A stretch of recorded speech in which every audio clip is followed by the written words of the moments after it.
ಶ್ರೀ ಎ.ಕೆ.ಎಂ. ಅಶ್ರಫ್.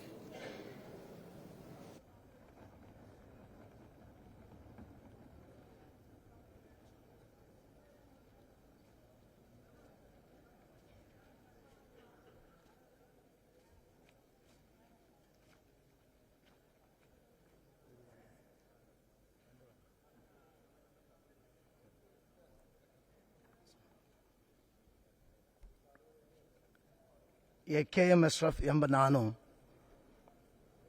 ವಿಧಾನಸಭೆಯ ಸದಸ್ಯನಾಗಿ ಚುನಾಯಿತನಾದವನಾಗಿ ಕಾನೂನಿನ ಮೂಲಕ ಸ್ಥಾಪಿತವಾದ ಭಾರತದ ಸಂವಿಧಾನದ ವಿಷಯದಲ್ಲಿ ನಿಜವಾದ ಶ್ರದ್ಧೆ ಮತ್ತು ನಿಷ್ಠೆಯನ್ನು ಹೊಂದಿರುತ್ತೇನೆಂದು, ಭಾರತದ ಸಾರ್ವಭೌಮತ್ವವನ್ನು ಮತ್ತು ಅಖಂಡತೆಯನ್ನು ಎತ್ತಿ ಹಿಡಿಯುತ್ತೇನೆಂದು ಮತ್ತು ನಾನು ಈ ಕೈಗೊಳ್ಳಲಿರುವ ಕರ್ತವ್ಯವನ್ನು ಶ್ರದ್ಧಾಪೂರ್ವಕವಾಗಿ ನಿರ್ವಹಿಸುತ್ತೇನೆಂದು ಸೃಷ್ಟಿಕರ್ತನಾದ ನಾದನ ಹೆಸರಿನಲ್ಲಿ ಪ್ರಮಾಣ ಮಾಡುತ್ತೇನೆ.